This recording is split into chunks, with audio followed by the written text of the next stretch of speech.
don't have a good understanding of how personal income tax works and the challenges, arising from the current framework, you are not likely to understand the new framework. So ultimately, the goal is to take you to the new framework with the understanding of the past and the present. Let me mention the second assignment. The second assignment that you are going to have is going to be in form of essay writing. And you are going to have the liberty to choose what you want to write on.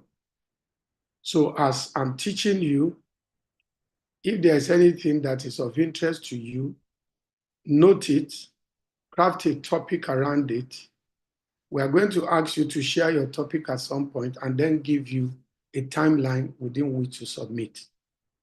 So I encourage you to take this seriously, because 40% of your exam will be, of your grading will be on assignment or test. But because we are doing online, it may be impractical for us to bring you back to school to write, but I think this should work well. Basically, we want you to develop interest in a small aspect so that you can see what knowledge can do when you focus on a particular thing. So having said that, okay, I think I'm able to share now. Yeah.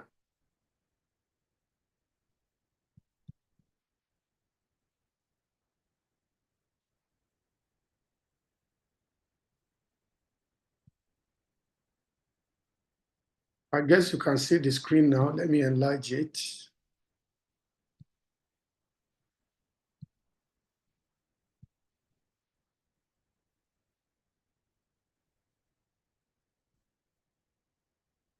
Very good.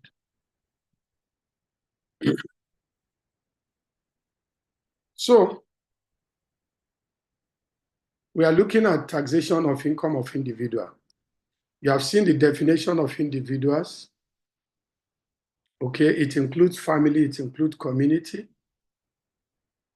There is a controversy on family income relating to the ongoing reform. And some northern professors who claim to be tax experts said, oh, they are trying to tax. They just totally misconstrue it. They said we are bringing back capital transfer tax. Okay, so you may want to know what that professor is saying relating to taxation. And they said in Sharia, you cannot do it, that it's an attack against Sharia. I want somebody who is a Muslim to dig into this small controversy and do a write-up on it. So it's an income of individuals with broad meaning, with broad definition. So that if they want to tax me, I say, oh, it belongs to my wife, or it belongs to my child. So there is a wide definition of individuals to it as an anti-avoidance strategy. So this tax study group described it as very complex and the least productive. So currently we are trying to make it one of the major revenue income for state governments in Nigeria. You will understand the reform later. Even in Lagos, the Lagos that we praise so much, very few people are still on the database compared to the people that are liable. And come to think of it, and somebody can also do a write-up on this, especially somebody who likes technology. Let's say your objective is to track the income of everybody, whether big, small, high, low, rich, poor, and you want to do it in such a way that they are not able to escape. Why? Because before you can tax income, you must be able to track it. And you must be able to track all activities that give rise to income. So if an income is too low, you can say, oh, let's leave this on the principle of de minimis. And you can say, oh, let's begin to tax people from this threshold. Okay? So with these challenges of income tax, how can we use technology to ramp up the administration to make sure that those that we want to tax are brought into the tax net and they are not able to escape? At the end of the day, maybe just 20% of the people because of the prevalence of poverty. Okay? So we looked at the applicable law, and I said item 59 of the exclusive legislative list vests taxation of income on the National Assembly. And we looked at this case where the law of Rivers State on income was set aside, was voided. When we look at the statute, the main statute is Peter. Then we have this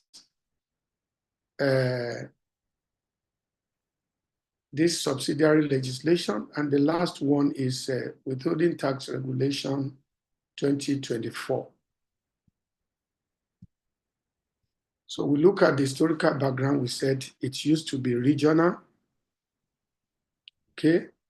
Then because of issues of double taxation or concern of double taxation, the central government initially started by enacting a model law for the state to adopt.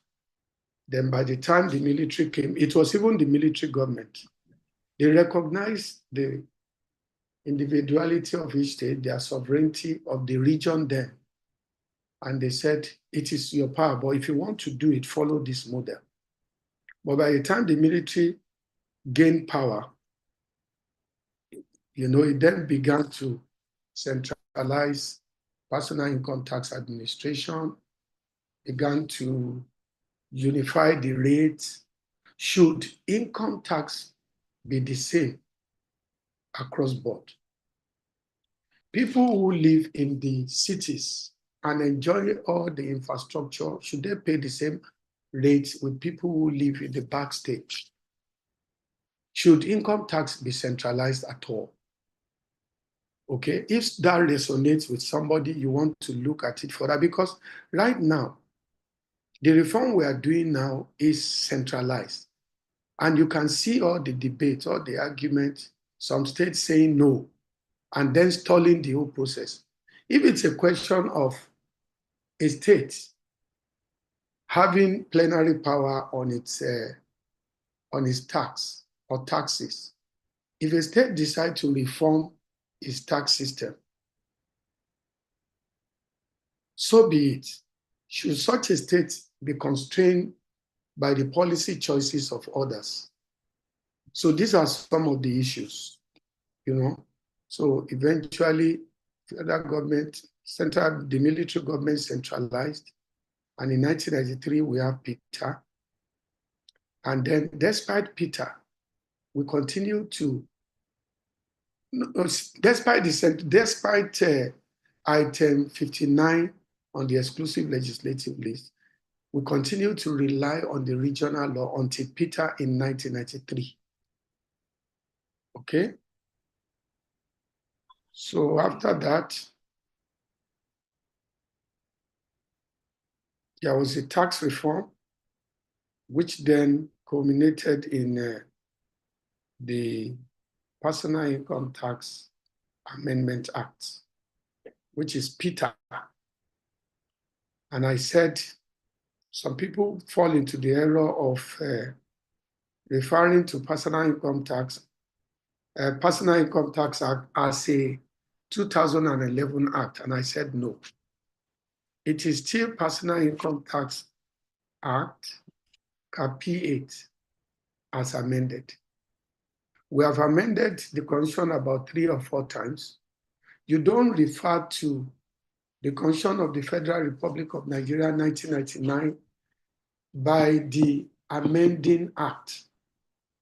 Rather, you continue to call it 1999 because that is when it was enacted, then as amended. So I took you through the structure of personal income tax. If I were you, I would just scan through them, or go through them one by one. What does part one, what is it about? Part two, because we won't have time to go through all this. Okay? Then it also has 8 schedules. The first one, residence, determination of residence. Did you discuss residence in details? These are some of the main things we are going to be discussing. Now, somebody may have a house. Let's use Dangote. Where does he live? This guy has a house in Lagos. He has in Abuja. He has in Kaduna. I'm sure he will also have in different parts of the world abroad. So where does he live?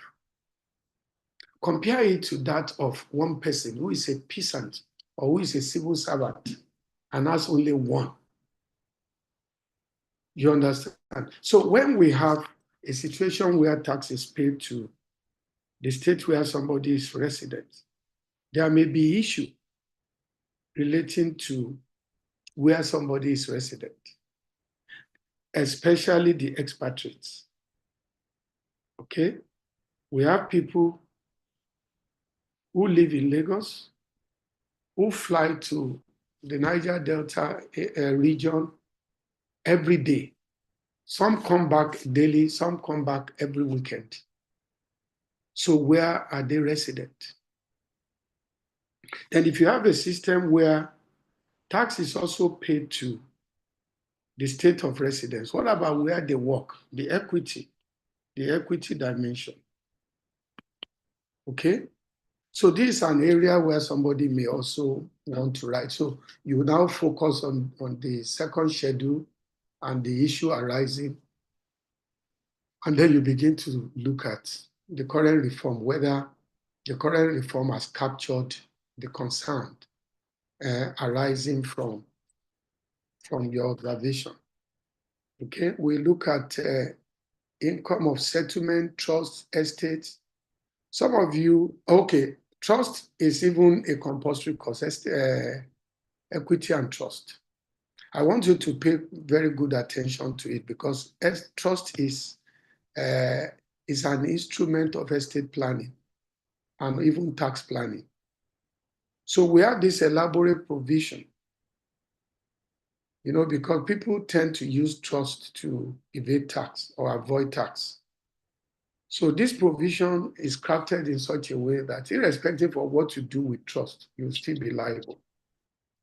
But there are people who have never taken a look at it, who just go by foreign literature and then come to the conclusion that a trust income is not liable to tax in Nigeria. That is not true. So somebody may want to look at that. Then the same thing, settlement of for married children.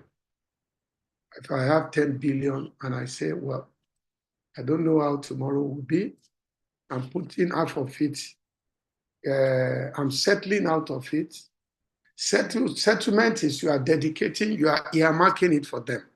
I'm saying I'll give it to somebody to manage for me in a manner that I can say I'm no longer the owner. So if the tax authority comes and says, we saw this huge amount of money, Prof. I said, no, I'm not the owner. It belongs to my children. It's a provision I'm making for their future. So if you were to be the tax authority, would that be acceptable to you? So there are provisions in the second schedule, part 2, on how settlement of unmarried children should be treated. Then schedule 3, income exempted. This is going to change radically because some of them have become obsolete. Okay? The retirement benefits, the retirement benefit scheme. So there are conditions before contribution to pension can be deducted, but this provision have been overtaken largely by Pension Reform Act. Capital allowances. This relates to those who are in business. Those who are in business require assets to run their business. Let's assume I'm the owner of this university. I'm going to build. Students will not attend lecture under trees. I'm going to buy computer. I'm going to furnish office.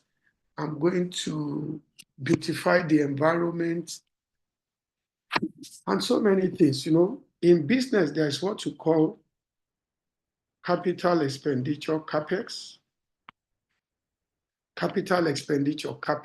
and also operating expenditure, OpEx.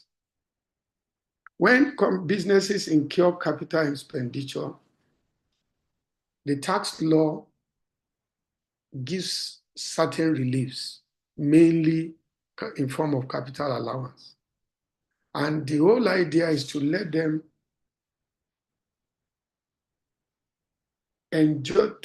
deduct in bits over a period of time the cost of that asset.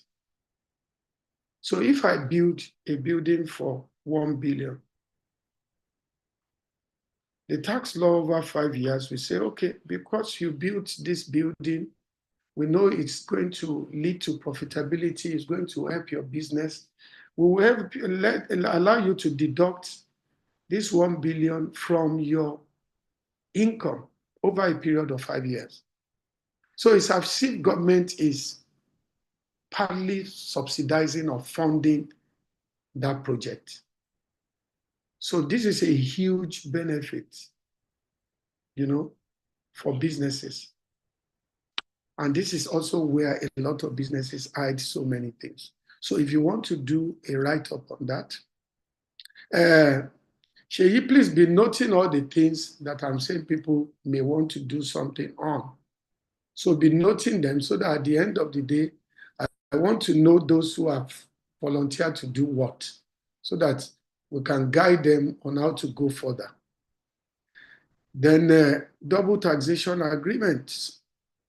I just mentioned Dangote. Dangote lives abroad. His income has been taxed abroad. When it gets to Nigeria, will it be taxed again? Okay? So if somebody is in Lagos and wants a transaction in Abuja, is it going to be asked to pay another tax? Then warrant an authority to enter premises. The tax authority has some elements of police power. For example, a police cannot just go to a house and begin to search it or arrest somebody. An educated person will say, I want to see your warrant. Number one, to confirm that they are authorized and also who they are. So if the tax authority wants to distrain a taxpayer, distrain means colloquially seal up or lock up. They must come with this warrant. And this warrant, where will you see it? The eighth schedule. So each of these schedules contains special provision which normally requires detailed studies on their own. So we shall return to the finance in order to evaluate the extent of the reform. Okay, we shall return to the, okay, this is an error. So basic question, when you are dealing with taxation of income of individual, on what is the tax imposed? Then how is the tax base defined? Then who is the taxable person? In what circumstances is a taxpayer liable to pay tax? What is the tax rate? How is the tax payable determined? What are the procedures for assessment, objection, appeal? What are the offenses and penalty? Then how is it administered? So you answered this by looking at the law, all the various sources of law that I've highlighted to you. Let me see how many people have joined us now.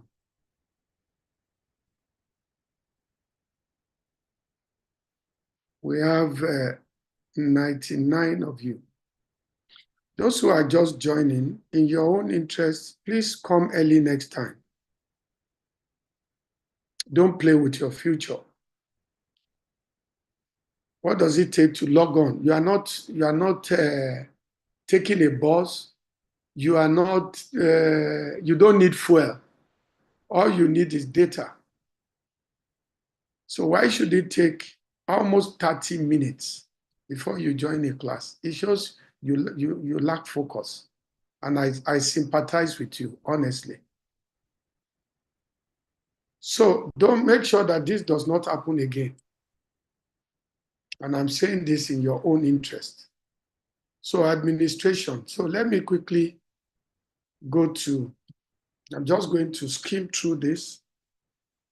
Now, we have only one personal income tax, but the administration is split into 4. You know, administration means implementation. It means enforcement of the provisions. If you don't come up with strategies, administration is the most difficult. Something that looks easy, everybody can criticize. For example, now, we want you to attend classes promptly because it's very, very crucial to quality assurance. How do we enforce it? How do we administer it in such a way that we achieve our objectives? I don't want to exclude any student from my class. How do I ensure that when we start, if you are 160, we will have minimum of 155. So if we have 4 people who have personal challenges, then we can understand. So I'm going to give your class that responsibility.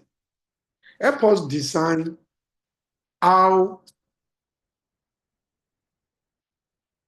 class attendance can be efficient. How I will come to class 5 minutes before and I will see majority of you already logged on. How we will start our class not later than 9:01. Shay, are you up to it? Can I trust that your class will bring up your suggestion on how this can be done, and then let us implement it in my subsequent classes?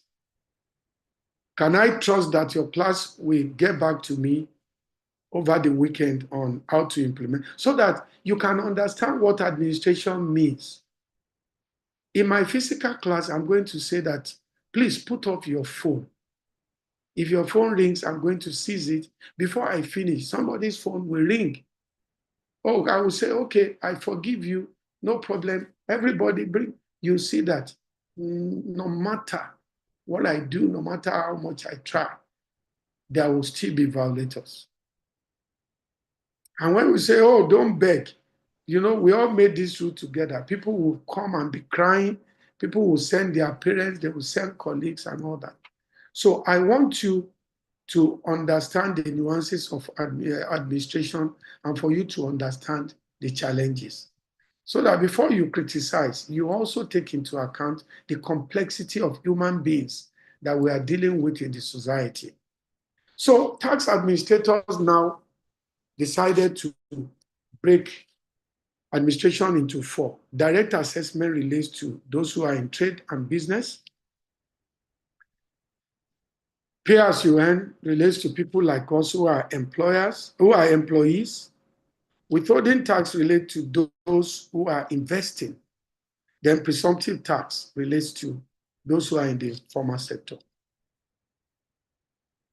Okay? Direct assessment, you won't find it in the statute. Okay? It's a term of art in the tax balance. But you are not going to find it. It just governs or relates to those who are self-employed. You know, those who are self-employed, they have CAPEX, they have OPEX. They are employers of labor. They must pay salary. They must buy fuel. They must maintain their office. You know, workers will ask for they will ask for increase, so many challenges. But I tell you, that is where the real money is. If you are not in trade or entrepreneurship is very, very important, even for us as lawyers. And under my watch as the dean, we are going to expose you to entrepreneurship so that you even be able to manage your business better, so that you can do better than us. You can know that businesses keep record. You can know that businesses also have social responsibility, even to their staff, so that you don't make all the money and spend it. Businesses also pay taxes so that you can put things in place. I met the Vice Chancellor of Pan-Atlantic University. We sat at the same table at a program. And then it was kind of trying to encourage me to sign up for their MBA. We were saying that, look, they were honoring some lawyers whom the organizer referred to as the forebears in commercial practice. And he said, this, and this came for their MBA program in their school at this time. You know, those people were ready to invest, the kind of investment that the generation of lawyers before them did not bother to. For example, they got accountants. You know, they are lawyers. They got accountants to keep their books. And you know who those accountants were? The big four. PwC, Deloitte, Ernst & Young, and KPMG. They got one of them. And eventually, do you know what? Because those firms know them and they know they are well organized, anytime people ask them, which law firm do you know in Nigeria that can, they end up recommending them. So they invested, but it paid off. So some of you may start as employees in firm to understand how this works and all that. But ultimately, it's also a worthwhile goal to say that I want to own my business. I want to run my firm. I want to do it in partnership with others. Salami Samsidin can team up with SMA Chineku Joy and Dolamide Fasui and say, let's come together. That's how Aluko Oyebode, Ajumogobia, and Okeke, that's how they all came together to form. So pay as you earn, those who are in employment. Now, direct assessment entails many things. Many things. Number one, the tax authority must have a list. You must have a reliable list. The current tax reform is saying, let us exempt those who are earning minimum wage. Why? Because there's no point taxing those people. They have very little even to cater for themselves, so that they can concentrate on those who have. In the world, go and read about Pareto theory. And I want you to please contribute here. So you can unmute once I ask this question, so that raise your hand electronically so that I can identify you. Pareto theory says that 80% of the wealth in the society are controlled by 20%. Why 20% of the resources in the society are controlled by 80%. So it's 80-20. For example, in this, it applies to everything. In this class now, you'll see that 80% will keep quiet, while 20% will dominate it. In prison, 80% will be compliant. 20% will be the one organizing jailbreaks. So it applies to many things in the society. Even in the family, you can just see that somebody may be the one carrying the burden for everybody. In Yoruba, they call it Ogoebi. Or if they said they need to contribute certain amount of money, people will they will even say he should go and do it, or she should go and do it. So now, if you are a tax administrator, which of these will you concentrate on? 20% controlling 80 or 80 controlling 20? And why? So you can raise your hand electronically so that I can recognize you.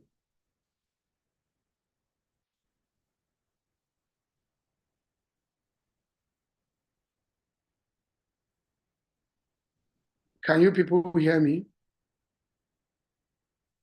Okay, Peter, yeah. Good morning, Prof. Yeah, good morning. After that, read one, yeah. Well, I don't know whether it's actually appropriate for me to speak first. I'm taking this course as an if it is to the question that I asked, I want answer to my specific question, yeah. So okay, you can fine, speak, fine, please. Fine. So, this Pareto theory, 80-20 ratio, has demonstrated 20%, 80% of wealth in the society belongs to 20% of the society. So 20% of the society controls 80%. In like manner too, we can call the 20% the dominant minority of the society, because endowment of enterprise, I would not want to say it does not belong to everybody, but you have people who go out of their way to be entrepreneurs because of their own peculiar personal advancement. So I would suggest, and I agree, that we concentrate on our efforts on the 20% of the society that has 80% of the wealth of the society, instead of wasting our time on the majority that really have not much to give to the society. All right. So read one. Is your answer different from that of Peter? No, sir, it is not. I agree with Mr. Okay. Yes, so why? I believe taxing 20% would enable the government fulfill the basic objective of tax, which is to generate revenue for its policies and programs. Okay. Even beyond that, other objectives of taxation. Okay, Oyinkan, let's hear you. Please, can we stop it there? Dipo, I want you to intervene on another issue. Or let's even batch Oyinkan. Let me continue, please. So there are other advantages, and I will want you to check the threshold in other countries. Threshold is like the basic level of income before tax will begin to be imposed. There's no point taxing poverty. So if you know that, for example, personal income tax, VAT, CGT, even stamp duties. Stamp duty is a tax on documents. That means you generate documents which may be used in the course of proceedings. The law will say, okay, pay tax on it. But you can't say all documents should pay, people should pay tax on all documents. It will be counterproductive. So there is a basic policy behind threshold, part of which is based on the principle of de minimis. If something is likely to bring in little, and then you exert a lot of effort to get it, you are just to, let's say, let it go. You are a big man. You are sending your driver to go and buy fuel. You want to micromanage it to make sure that it doesn't cheat you. You are not going to live long. Or you have a business, you know people will steal. Are people not stealing Dangote's money? Is it still not the richest?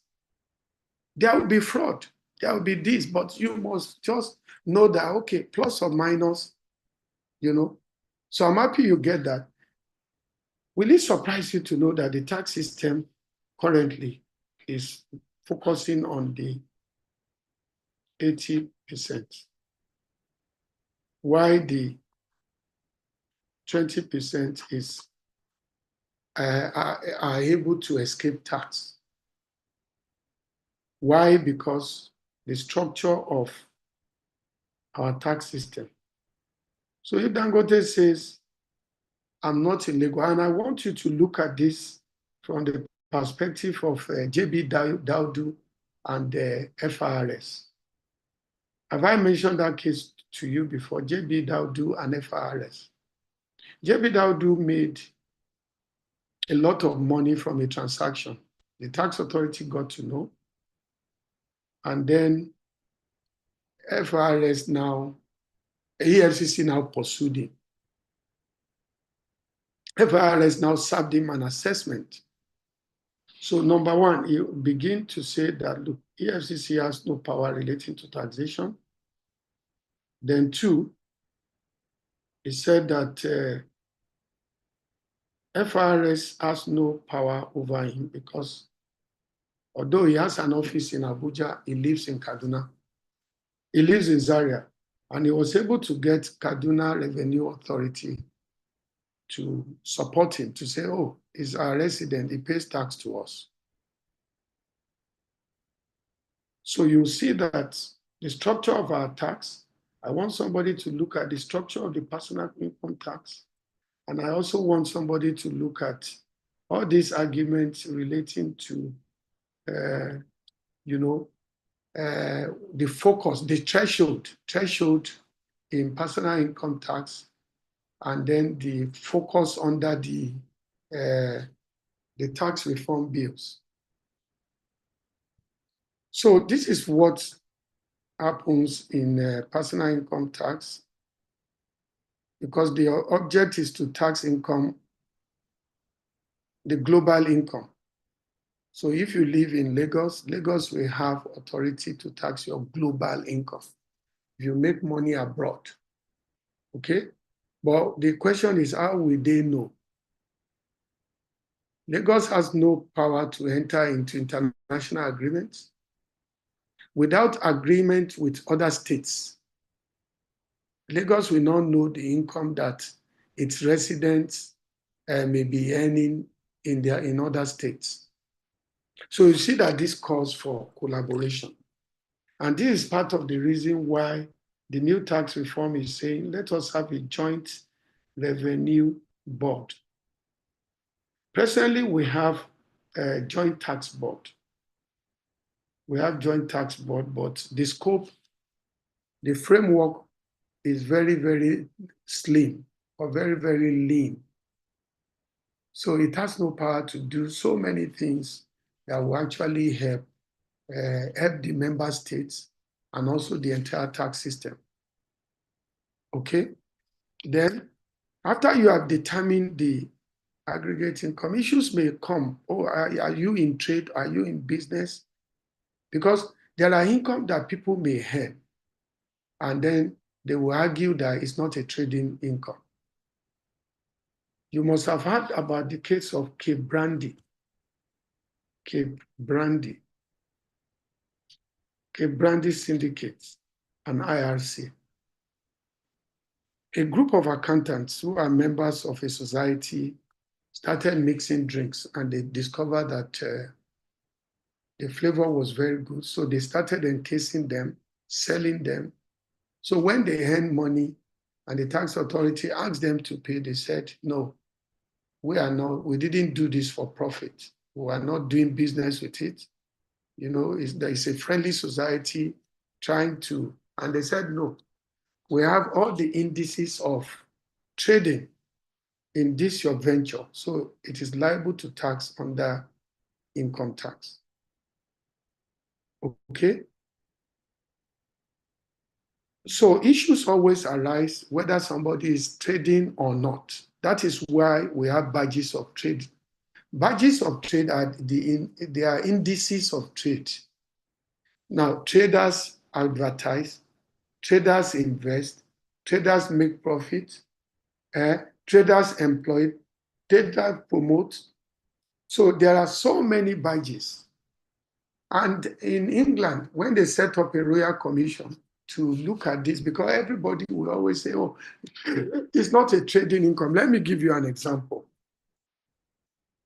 If World Cup is taking place in a particular continent, and I travel there, and I buy about 20 or 200 balls, and I start selling it, and I'm making profit, and I make a lot of money from it.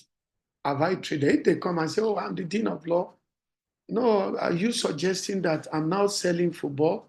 I'm now selling sports hardware, and so issues like that may arise. Compared to a situation where I bought the same type of, I was giving out it free.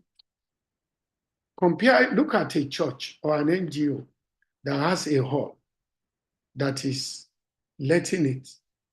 There's a case of Shodipo and the FBIR.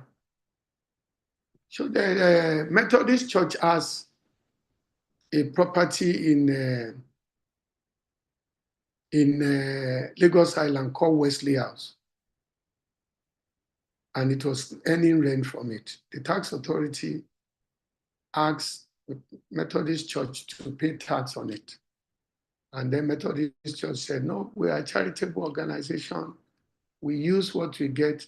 And the tax authority, the body of appeal commissioner held that is application of the money, that you made this money through trading.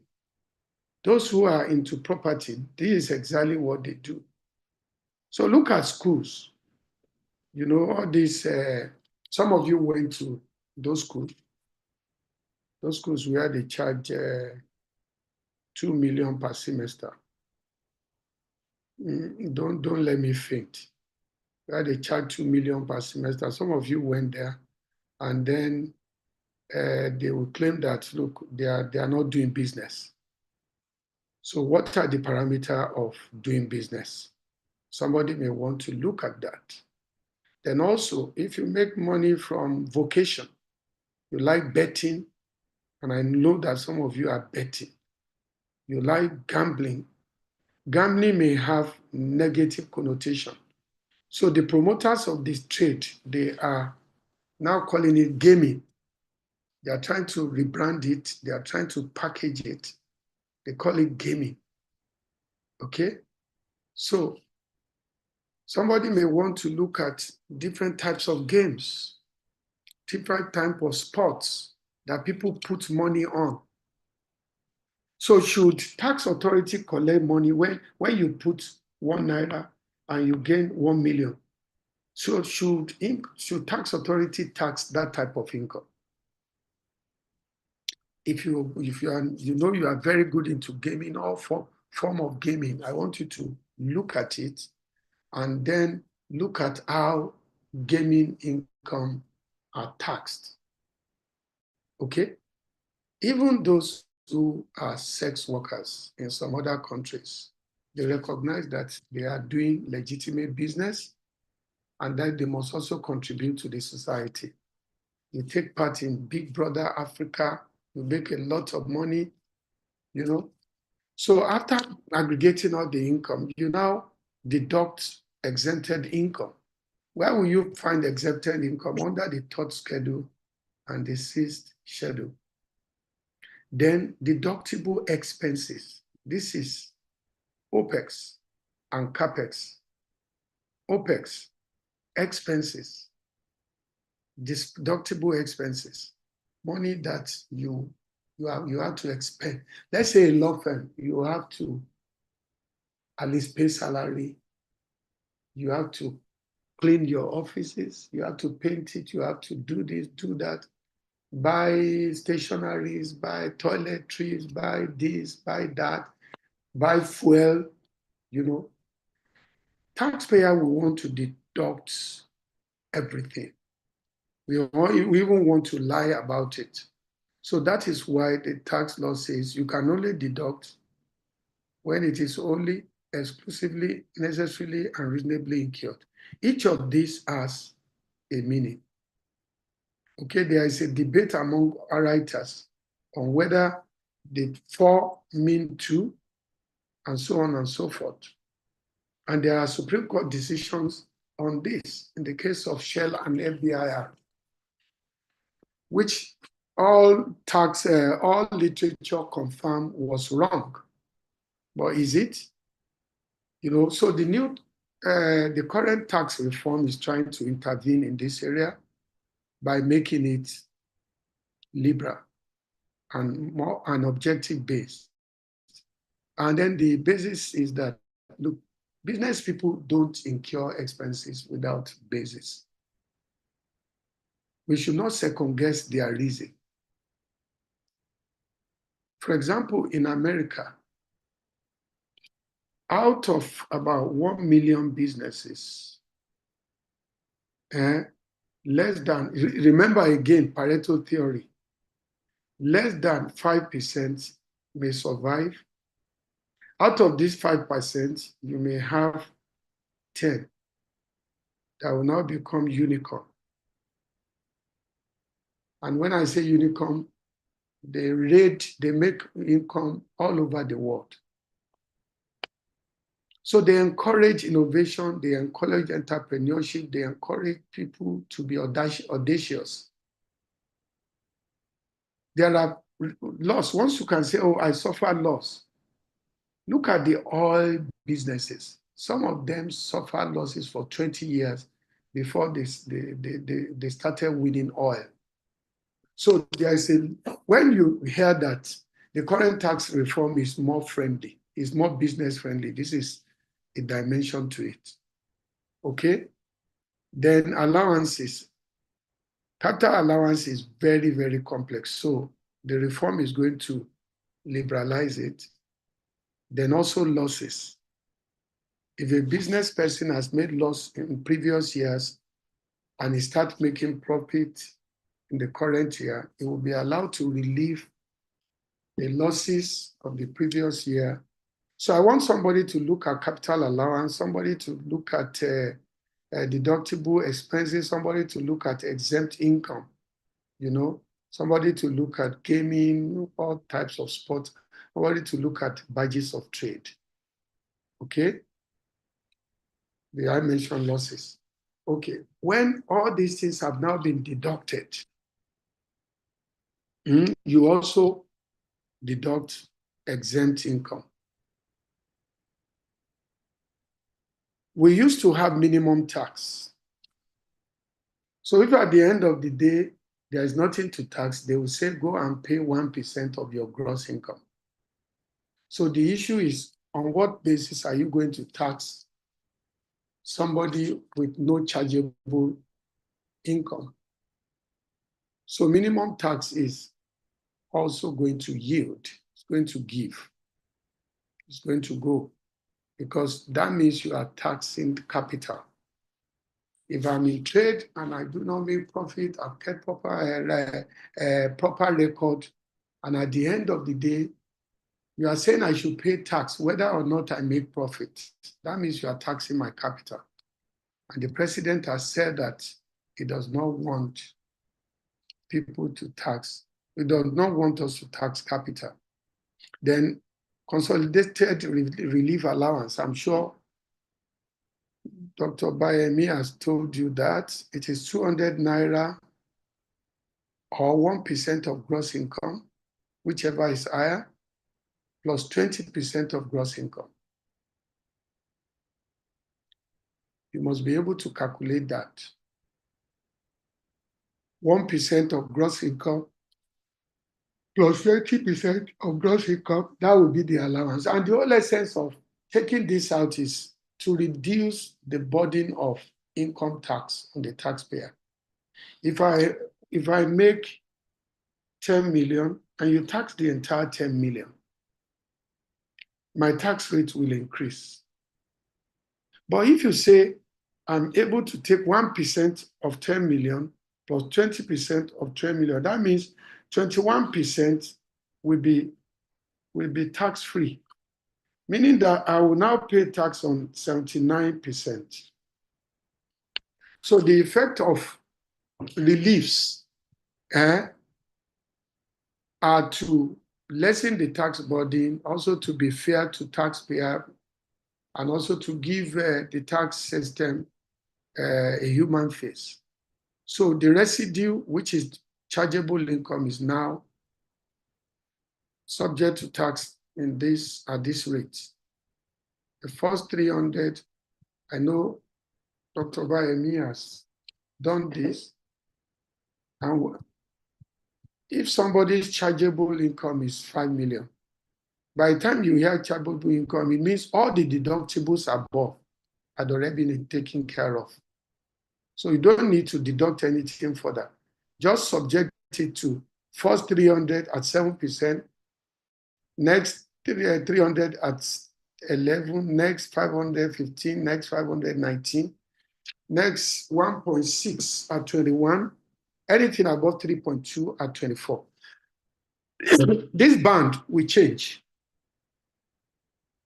under the current tax law reform.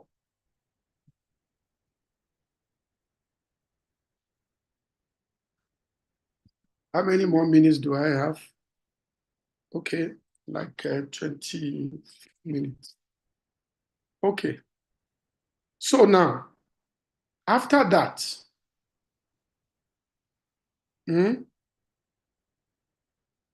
now have assessment process. All what we have considered previously is the legal framework of determining how much the taxpayer is liable to pay. After you have determined how much you are liable to pay, you know it. How do you now do it?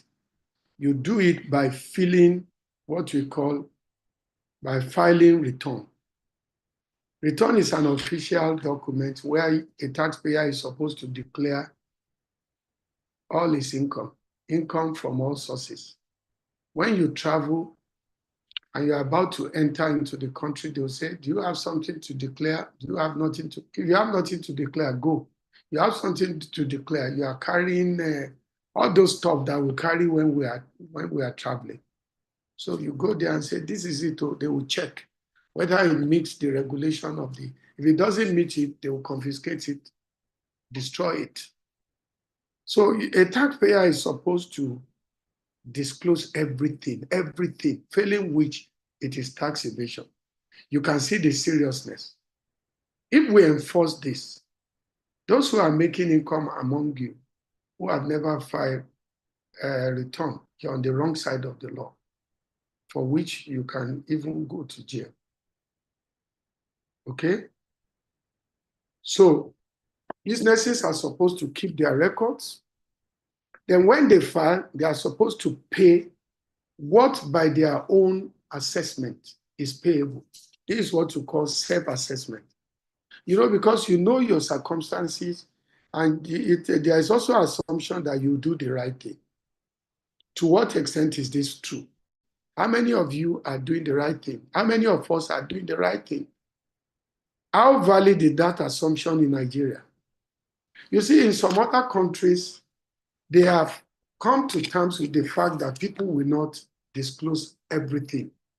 They will disclose what you think you can track or trace. So what tax authority in other places do now is to leverage technology to know as much as possible. So if I know that Ridwan earns 1 billion by leveraging all the databases relating to income. I know he has 10 accounts. He's on the board of this company. This is where he hits. He goes to this club every weekend and he spends this amount of money on gyration and all that. Why am I going to ask him to file anything? So in some other countries, they'll just say, read one, this is your tax assessment for the year. So if you want to dispute it, you can. Okay? And say, no, the money belong to Oyinkan or belongs to Professor Sonny. It's not my money, they brought it, Then you will lead us to Professor Sonny who has the money so that they can ask him to pay. So which one do you prefer?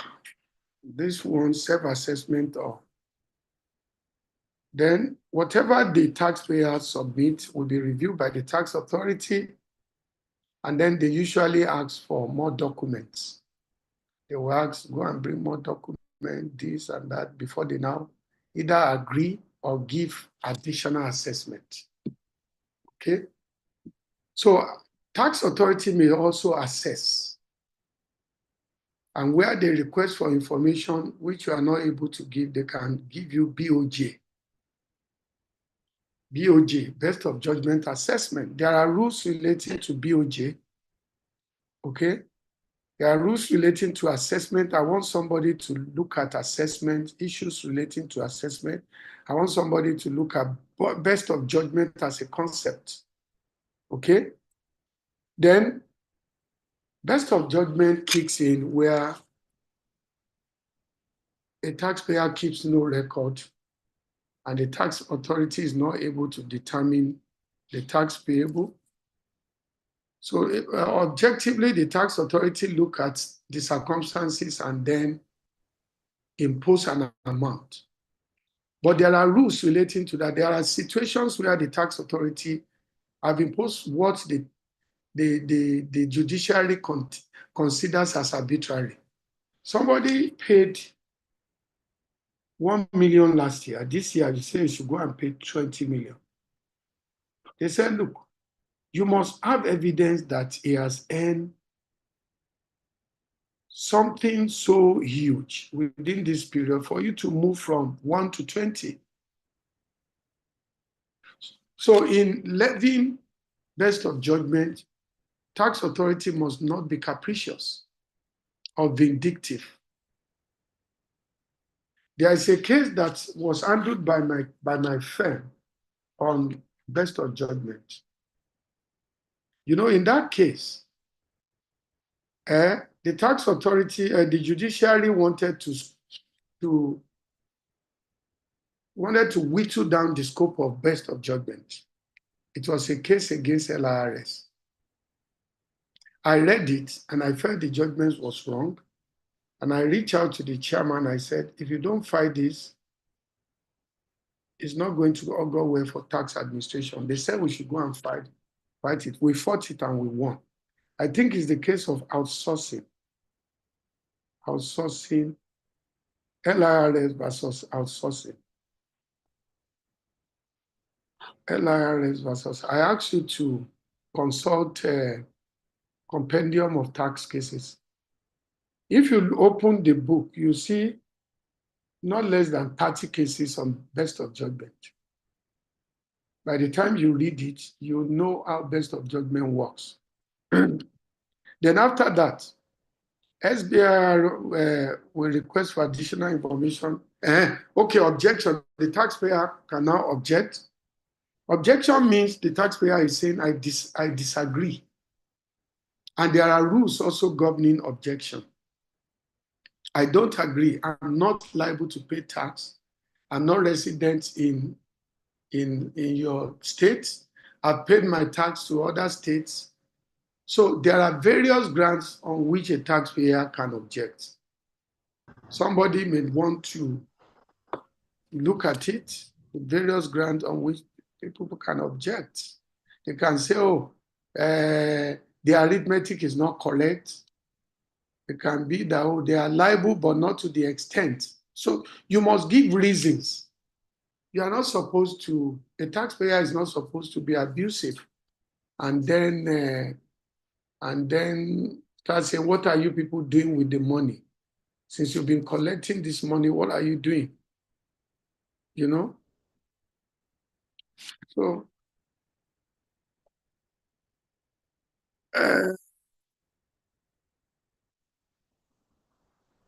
after reviewing the additional assessment, the tax authority may agree and then revise the assessment and say, go and pay. And they may reach an agreement, but if there is no agreement, the tax authority is under obligation to issue NORA, notice of refusal to amend. You know, somebody may want to look at that. So once a taxpayer receives notice of a refusal to amend, it can appeal. An appeal must be within 30 days, failing which appeal will be final and conclusive. Final and conclusive is a concept which we'd also need to look at more closely. Appeal is final and conclusive when the taxpayer has failed to appeal within the time prescribed by law or fails to object within the time prescribed by law. And the implication is that the assessment will be taken as final and conclusive, meaning that it is not liable to any further review or further reduction. That means the taxpayer will be liable to pay that amount and the court will not entertain any story and say, no, I have this record, I pay. No, you had the, it's like add and delete in our system. Or we publish results, we say, come and complain. Oh, I did 2 tests. I didn't do 3 tests. You know, all these things, there are opportunities for it. So if we say, come and complain within certain time, it's because after that period, we are going to process your result to the Senate. And once the Senate approves, it may be difficult. Not impossible though, but it may be difficult. So we want to avoid coming back and forth. So all these processes, after the appeal has been determined by Tax Appeal Tribunal, there can be a further appeal to the Federal High Court, to the Court of Appeal, and to the Supreme Court. You can see that the layer is very, very long. You start from a tribunal, go to the Federal High Court, go to the Court of Appeal, and go to the Supreme Court. Should the tax case travel all this distance, then the issue relating to Tax Appeal Tribunal has raised a lot of issues. Some people are saying Tax Appeal Tribunal was established under a law that established FRS. That why should a federal law establish an agency to which cases relating to the taxes of states should go? So lots of issues.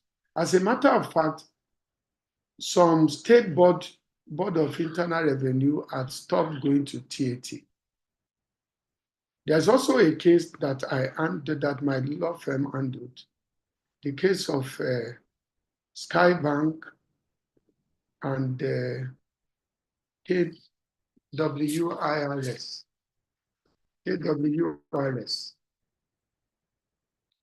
where the Court of Appeal said that the appropriate court for tax appeal was State High Court, not Tax Appeal Tribunal.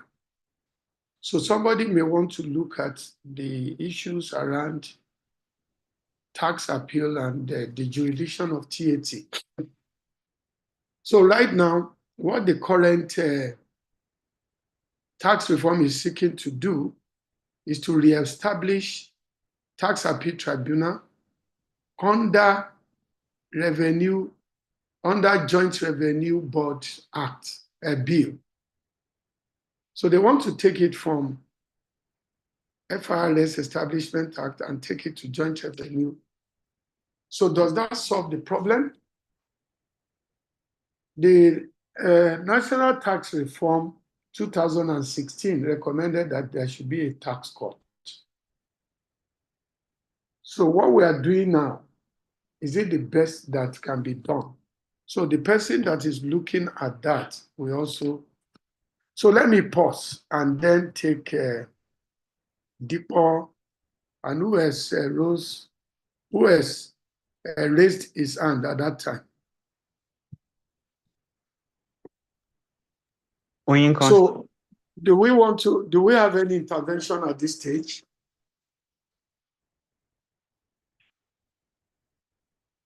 Yeah. 11 to. No. 10. Okay. Awesome. Do we have any intervention? Okay, Oyinkan, let's have you. Okay, sir. Good morning, sir. I just wanted to contribute to the 80-20 rule that we're talking about. So mainly, okay, please do. Yeah. Okay, sir. So what I wanted to mention is that there's basically no use in stifling the efforts of poor people. So the basis of taxation should be when a company or an individual has grown or developed, then you can now tax from their profit and not from their income. So I'll give an example that Dr. Taiwo Yedele mentioned. He mentioned that South Africa, that mainly the people that are taxed are those that earn a lot. And then from the lots that they earn, we can now use it to redistribute and regulate the economy. That's what I wanted to say. That's very beautiful. Now you see that the fact that those who are at the lower rung are making very little does not mean that they should not be captured by the tax authority. The tax authority should capture all of you, even when majority of you may not be making money. There are few of you who are making more money than your parents and us. It may be 1%, it may be 2%. So the tax authority should have visibility about what people are making. For example, let's assume majority of Nigerians are in the tax net. From the tax they pay, they can actually determine who is rich and who is poor. So if they want to give relief to the poor, they don't have to ask them to come and queue. They will just credit their account. That's what they do abroad. During the COVID, they knew those households that needed help. They knew where widows live. They knew where single parents live. And the circumstances, they knew those whose parents were in prison. And if they don't have money, they will just freeze to death. The welfare system abroad is commonsensical. Look at the code. In some places now is -10. So if they don't have money to heat up where you live, people will just be dying. So government must give money to people, including those who are lazy. Some of you are in school now, you are sweating it out. You are learning tax, you are learning this. There are certain things you don't like. There are faces of lecturers you don't want to see, but if you want to move on in life, at least you must be educated. Imagine after you have made, you have climbed the ladder, government will take 40%, 50% of what you earn and give it to some folks who are lazy. I'm saying really, I'm not suggesting that poor people are all lazy, no. But there are people in developed countries who will just live on government. And the state understands. They also will not give you too much so that they don't incentivize you. They want to give you enough so that if you are hungry and you start carrying gun and robbing people. So welfare system built into the tax system in order to identify those who need help And I want somebody to look at that and look at all the things we have experiences, people, all the social intervention programs, how people go and queue, how there are stampedes, and how it is the federal government doing it, how we are unable to have reliable data. How can taxation help? What role can taxation do? I'm raising all these issues. I just want you to see which one sits with you. Okay, Deepo, let's listen, let's hear you. Okay, sir. Good morning, sir. Morning. Sir, so I have two issues I want to raise. One is a question, and the other one is like a form of contribution, sir. Go So, sir, ahead. under the Pareto principle, like I read somewhere that like there were some opponents of the principle saying that if we allow just like the taxation, so like if we allow 10% to control what 80% is doing, they will be at a disadvantage because when those like let's say those people that pay more tax than others, if they are the ones okay, I won't put it now. Okay, let me streamline my thoughts a bit. Okay, what I read was that State capture. yes, state captures are yes. For example, like the author cited Elon Musk as an example, like all those American oligarchs. It was like if you allow them to be the ones dictating those things, they might want policies to revolve around what they feel that should be right or should be wrong because they are the ones basically contributing to the state's treasury. So I don't know. I just want to confirm if that's valid or it's not a valid argument, sir. Okay. What's the second question? Yeah. So the second one, it's related. It's not really directly related to this topic, but I also read that like during Donald Trump's inauguration, I saw that he mentioned something about an external revenue service, and I saw that the chairman of the fiscal committee, he posted that, like he made a post relating to Trump on President Trump announcing the extra revenue service, and he now emphasized on the fact that Nigeria needs to reform our tax policies so that so that we can also he made some mention of some things I cannot be too particular about it, but he emphasized Okay. the ERS has a kind of like impact or influence on what Nigeria is going to do or our relations with other countries also. All right. You can share that, please. Yeah. So read one. Ishitu.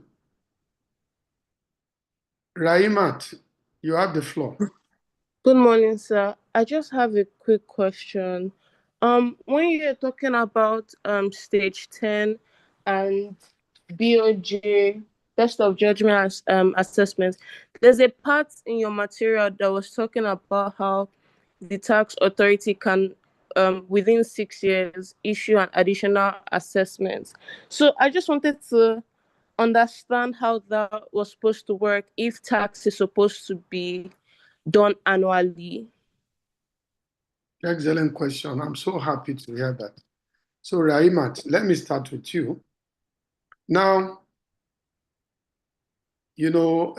tax is paid yearly and under personal income tax on preceding year basis. Preceding year basis means in this year, 2025, you pay tax on your income for last year. Because until you close your account in December last year, you won't know whether you have made profit or loss. So they give you a grace of 3 months before you pay. Okay? But if it is pay as you earn, as you are going to see, it's on current year basis. As I draw my salary, tax is withheld, and then my employer is supposed to remit. Let me start with my employer. The tax authority will come and check their records from time to time. So the 6-year rule is a limitation rule that says that, look, if you are going to check the record of a taxpayer and impose additional liability, you cannot go beyond 6 years. Normally, if you are evading tax or you have committed a crime, there is no statute of limitation relating to a crime. If you commit an offense 20 years ago and it's just been discovered now, you can be prosecuted. But in taxation, they said, because businesses are generally under obligation to keep their records for maximum of 6 years, they said, if you want to hold a taxpayer liable or accountable for tax default, you can't do it in excess of 6 years. So I want somebody to also look at that. There are plethora of cases on that. And there is also a reform on that. The tax authority use this to tyrannize taxpayers. And then they will be asking them to go and bring all manners of records. And once they are not able to bring that record, they will just slam assessment on them. So that particular aspect of the tax law is being reformed at the moment. Okay? Then now, Dipo, the statement you are referring to was by Bernie Sanders, and he was talking about oligarchy, how the Western world criticize other democracies or other countries as being controlled by kings, by minority. And he said that even in American system, they are actually being controlled by minority, and especially the billionaire club. And he gave an example how much they are influencing the society, influencing the system, and now they are also penetrating the power sector. Look at the inauguration of the President of America. All these billionaires were in the room, and they are in the front row. Even those who are governors of states, they are in the other room. That's just how things work in society. And we must begin to teach you that you also need to widen your horizon to be one of the big players in the world. That is what they do for students who are in all these Ivy League. And while they are in school, they are already registering businesses in Silicon Valley. And some of them already have a clear idea of how they can become a world player. And that is why some of them are opt out of school. So when you hear that, he dropped out of Harvard, it's to pursue bigger dreams. Not to, you understand?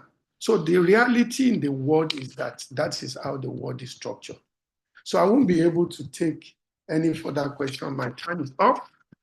So I've given you this assignment, and I want you to come back to me and say, Prof, your next class, before you join us, you also promised to join us 5 minutes before the time. By the time you join us, you'll see minimum of 90% in the class. So I give this to you. Get back to me. Let's see whether we can make this work. All right, thank you. Prof.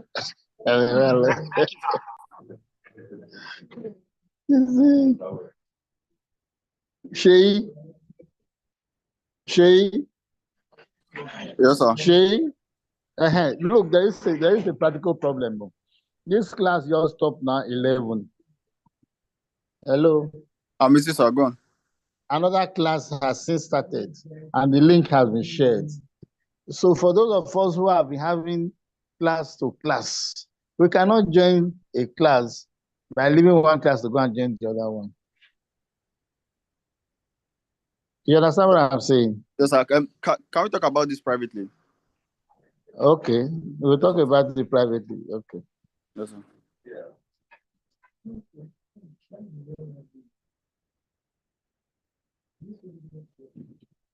Hmm?